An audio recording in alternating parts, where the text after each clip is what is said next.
Eh bien, bon matin. On va continuer aujourd'hui notre série sur le jugement. Il en reste encore une la semaine prochaine et peut-être la semaine d'après, mais aujourd'hui on va parler du jugement dernier qui est un petit peu le complément de tout ce qu'on a vu avant. Donc avec le jugement dans l'Ancien Testament, le jugement de Jésus dans le Nouveau Testament et le jour du jugement dernier, je pense que ça faisait un bon complément. Et le verset que j'ai choisi aujourd'hui est un verset dans Apocalypse chapitre 20, un des derniers chapitres de la Bible, et dans Apocalypse chapitre 20, verset 12, on lit ceci. « Je vis les morts, les grands et les petits, debout devant le trône, des livres furent ouverts, un autre livre fut aussi ouvert, et ce livre-là est important parce que c'est le livre de vie, nous dit le texte. Les morts furent jugés conformément à leurs œuvres d'après ce qui était écrit dans ces livres, donc dans les premiers livres. Et donc, je vous en parlerai plus vers la fin, ce livre de vie, qu'est-ce qu'il a de différent. Mais avant de savoir si l'idée d'un jugement dernier, un jour où tout le monde doit rendre des comptes à Dieu, est justifiée bibliquement, regardons si elle est justifiée par la nature humaine, par la personnalité humaine. Et le premier point que je veux regarder aujourd'hui, c'est le sentiment d'injustice chez l'homme. Parce que la Bible nous dit que malgré notre éloignement de Dieu, malgré que, après Genèse chapitre 3, nous avons été jetés dehors du jardin d'Éden et de la présence de Dieu, nous avons gardé en nous une partie de l'image de Dieu, puisque nous avons été créés à son image. Et cette partie, c'est la conscience de ce qui est bien et ce qui est mal. Paul l'explique dans Romains chapitre 2, verset 15, et voici ce qu'il dit. Il montre donc les êtres humains que l'œuvre de la loi est écrite dans leur cœur, car leur conscience en rend témoignage et leurs pensées les accusent ou les défendent tour à tour. Et donc, ce passage nous dit que dans le cœur de l'homme, il y a ce sentiment qui est capable de faire la différence, pas toujours bien, mais entre ce qui est bien et ce qui est mal. Évidemment, nous sommes corrompus par le péché, donc cette partie de notre personnalité, la conscience, ne fonctionne pas toujours bien, mais elle est quand même là, puisque nous avons été créés à l'image de Dieu. Nous savons donc reconnaître un certain nombre d'injustices, et nous réclamons régulièrement que les choses qui vont mal soient réparées. Notamment quand quelqu'un nous fait du tort à nous particulièrement. Alors on crie rapidement à l'injustice. Pour ceux d'entre vous qui ont eu des petits-enfants, vous savez comment ce que c'est. Pendant les 10 ou 15 premières années de leur vie, c'est toujours « c'est injuste, pourquoi lui il a ci, pourquoi il a ça, pourquoi moi je dois me coucher plutôt que lui, etc. etc. » Et vous savez comment, en grandissant, finalement, ils finissent par comprendre que ce n'est pas de véritables injustices, mais c'est quelque chose qui sort facilement dans le vocabulaire des enfants déjà très très jeunes. Même parmi les gens incroyants, on retrouve régulièrement cette idée qu'il y a quelque chose dans l'univers, une force ou une puissance ou un principe qui est à l'œuvre qui va faire que lorsque quelqu'un commet quelque chose de mal, on s'attend à ce qu'il soit puni. On l'entend particulièrement dans des expressions telles que « il n'a eu que ce qu'il mérite ». On entend ça souvent dans notre langage, dans nos conversations. Ou « il a eu les conséquences de ses choix ». Lorsque quelqu'un fait des mauvais choix de vie et que plus tard dans la vie, il se retrouve avec certaines maladies, etc., le lien est facile à faire que tel style de vie a apporté tel genre de problème. Ce n'est pas toujours le cas, mais c'est souvent le cas. Ou bien « rira bien qui rira le dernier ». Souvent, on dit ça lorsque quelqu'un, on a l'impression qu'on s'est fait avoir, quelqu'un nous a fait un mauvais coup, et on sait qu'à un moment donné, ça va se retourner contre la personne. Ou même sur YouTube, c'est extrêmement populaire depuis un certain temps, il y a les vidéos qu'on appelle karma instantané. Ça, c'est les vidéos de mauvais chauffeurs ou de gens qui commettent un acte stupide et qui instantanément se font punir. Ils se font attraper par la police ou ils ont un accident ou ces choses-là. Et il y a une certaine satisfaction à regarder ce genre de vidéo puisque justement on voit la punition tout de suite. Et donc, tout ça pour dire que même si nous ne sommes pas croyants, nous pensons qu'il y a quelque chose dans l'univers qui équilibre les choses, que lorsque quelqu'un fait quelque chose de mal, il ne devrait pas s'en sortir sans payer pour les conséquences. Mais même si nous sommes incroyants, que penserions-nous, par exemple, de l'exemple d'un juge, puisque Dieu nous est présenté comme juge dans la Bible, d'un juge qui va au tribunal et qui, une fois qu'il a été mis au fait des accusations contre quelqu'un et des preuves contre quelqu'un, ne punit pas le coupable de la bonne façon. Vous savez ce que ça fait? En général, ça fait des émeutes. Lorsqu'on trouve que quelqu'un s'en sort trop bien et qu'il a commis quelque chose de totalement injuste et que le juge l'a laissé sortir sans punition appropriée, en général, les gens sont révoltés par ce genre d'attitude. Eh bien, nous pouvons penser que si la Bible nous présente Dieu comme juge et que ça serait ce genre de juge, il serait difficile de croire dans un Dieu bon qui serait également aussi mauvais dans ses jugements. Nous espérons que les juges, les gens qui sont en autorité dans les cours, font un travail approprié et donnent une punition aux coupables, une punition qui est juste. Nous avons étudié récemment, dans Romains 13 et dans 1 Pierre chapitre 2, la soumission aux autorités. C'était il y a quelques mois de ça, et nous avons vu que les diverses autorités, et cela inclut également les tribunaux, sont établis par Dieu pour protéger les innocents et punir les coupables.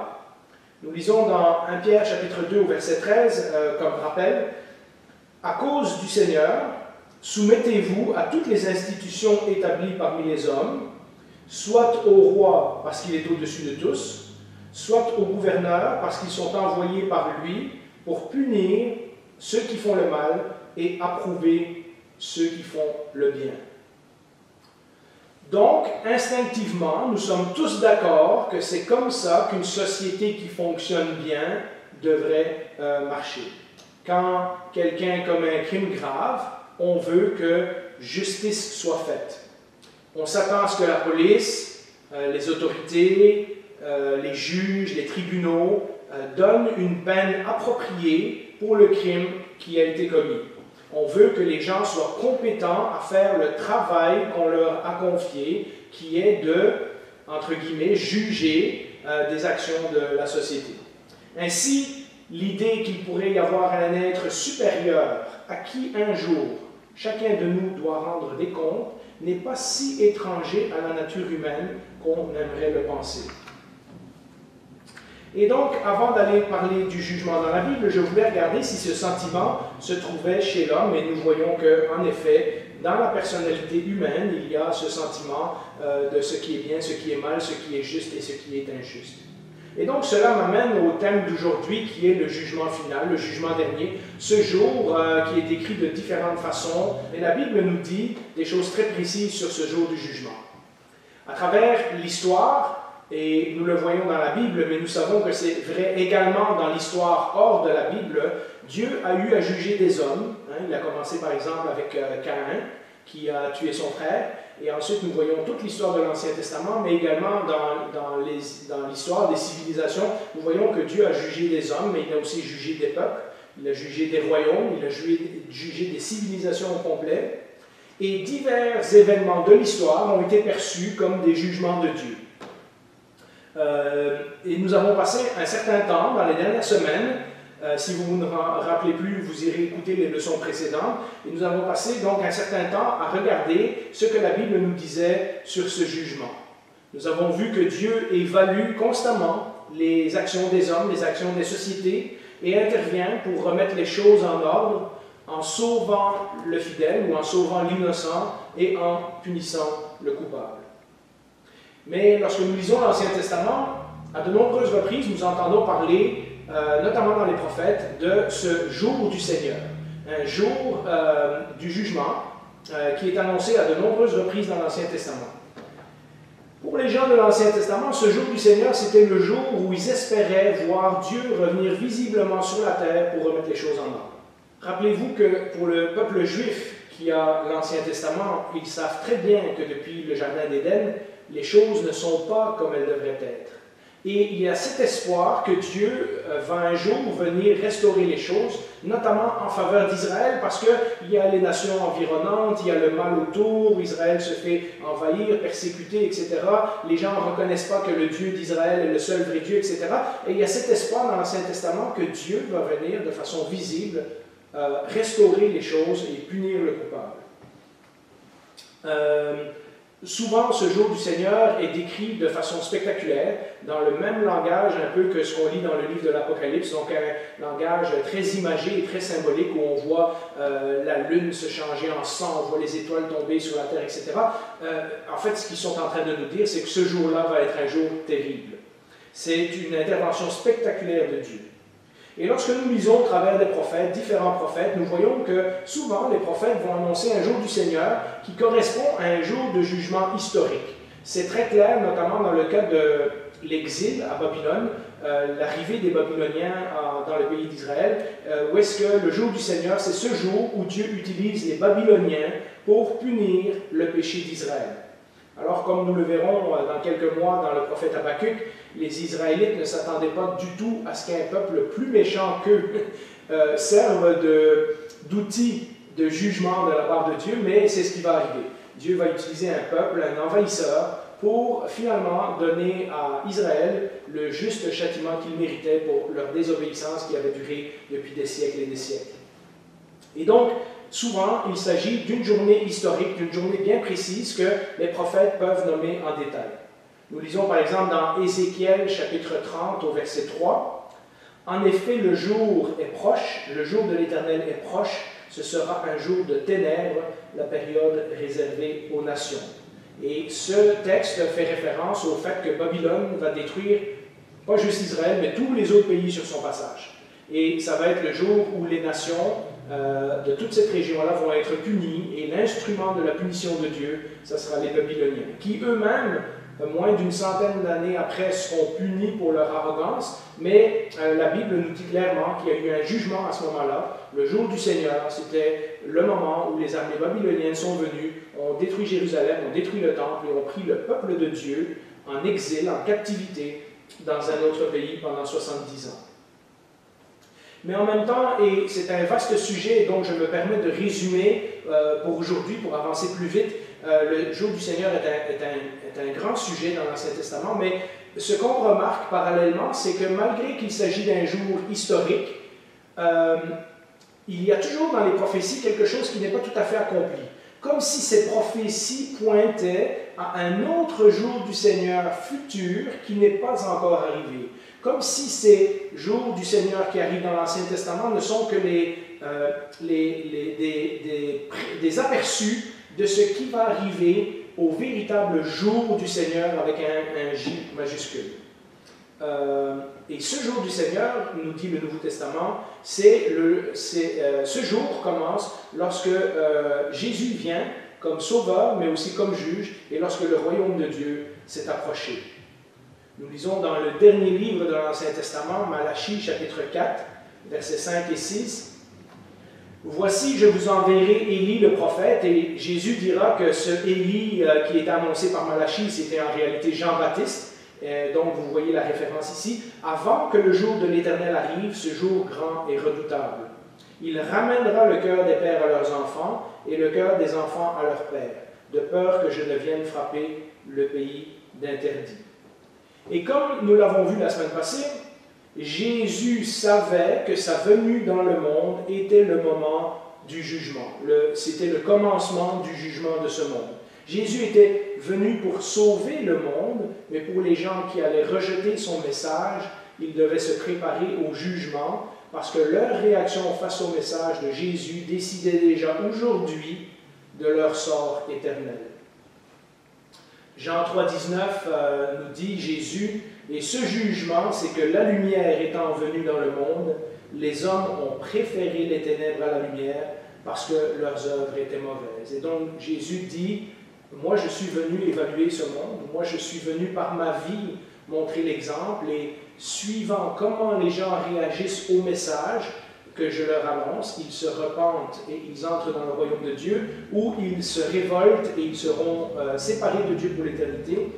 suivant comment les gens réagissent à mon message, c'est ce qui va décider de leur éternité.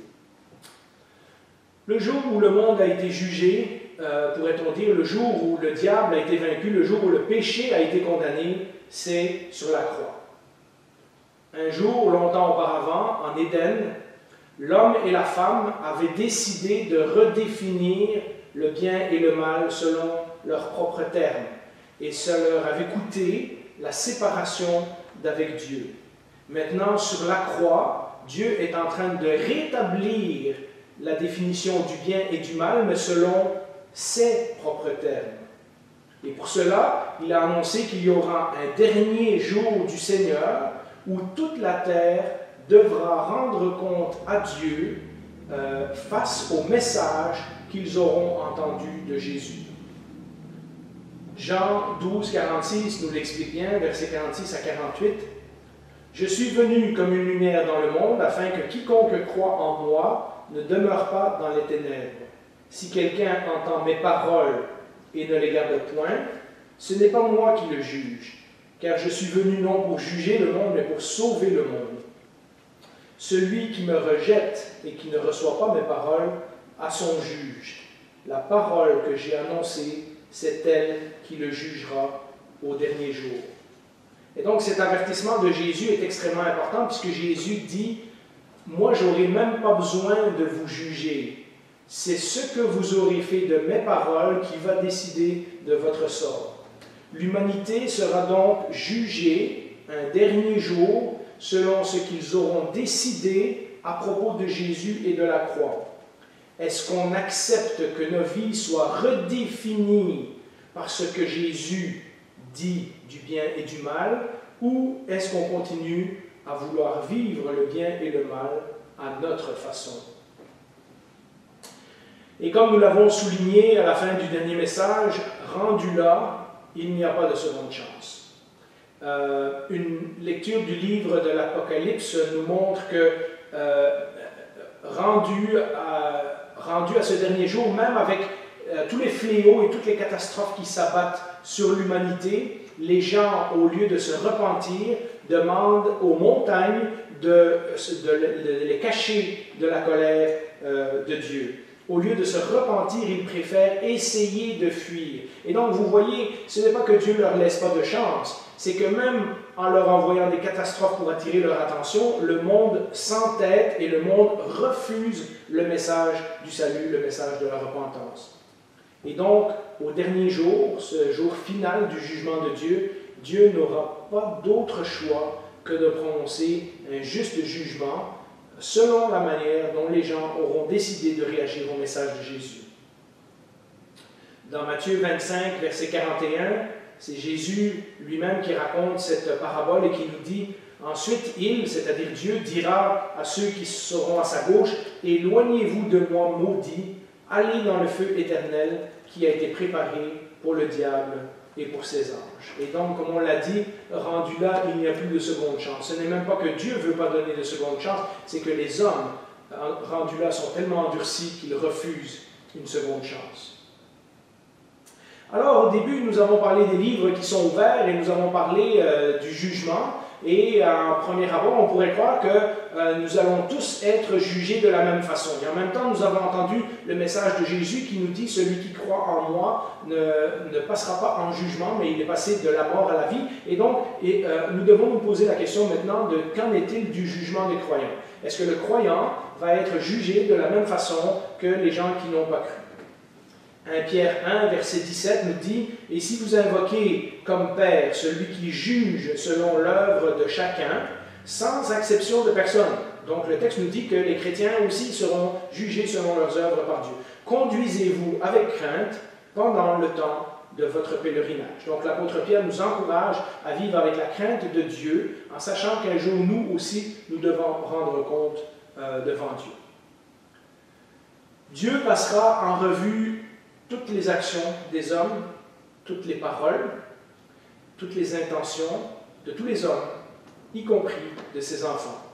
Parce qu'il est évident que chaque jour que nous vivons sur cette terre, même lorsque nous sommes devenus chrétiens, nous avons le choix de marcher selon l'exemple que Jésus nous a montré, selon le chemin de Jésus, comme nous l'avons vu pendant un nombre d'années, ou nous avons le choix de vivre, comme l'Écriture nous dit, selon notre ancienne nature. Et évidemment, ce qui est produit par notre ancienne nature n'a aucune valeur éternelle, donc cela sera inutile pour l'éternité. Mais pour le chrétien, ce jour du jugement ne consiste pas en une punition, puisque cette condamnation que devaient nous valoir nos mauvaises œuvres est déjà tombée sur Jésus à la croix. Vous vous rappelez, nous avons parlé la semaine passée que Jésus est mort sur la croix afin de prendre nos péchés et de les échanger pour sa justice. Donc nous sommes devenus justes et Jésus a été condamné pour nos péchés. Et lorsque nous mettons notre foi en Jésus-Christ, nous faisons cet échange, ce don gratuit, ce cadeau merveilleux que Dieu nous a donné par Jésus-Christ. Ce sera par contre une façon de prendre pleinement conscience que dans notre vie, nous avons fait un nombre d'affaires croches, un nombre d'affaires inutiles, un nombre d'affaires qui ne serviront en rien les plans de Dieu, de voir que même après être devenus chrétiens, nous n'étions pas plus dignes qu'avant de recevoir la grâce ou le salut. Donc même après être devenus chrétiens, nous n'avons rien fait de plus qui nous mérite que Dieu nous accepte dans le ciel. Et de voir également combien Jésus nous a pardonné. Ce sera aussi, nous dit 1 Corinthiens chapitre 3, versets 10 à 15, je ne l'ai pas indiqué, mais je vous invite à le lire. 1 Corinthiens chapitre 3, versets 10 à 15 nous dit que lorsque nous devenons chrétiens, nous posons la première fondation, qui est Jésus. Et ensuite, nous devons faire attention à la façon dont nous construisons notre vie sur cette fondation. Et ce qui a été construit avec des matériaux de piètre qualité, au jour du jugement sera évalué et sera brûlé, va passer au travers du feu, mais ce qui a été construit avec de la qualité va demeurer. Et 1 Corinthiens chapitre 3 nous dit que nous recevrons du Seigneur les récompenses pour ce qui aura subsisté. Et c'est ce passage qui est un avertissement sérieux pour les chrétiens, qui dit que ceux qui ont construit avec des matériaux de pauvre qualité seront sauvés, mais comme au travers du feu.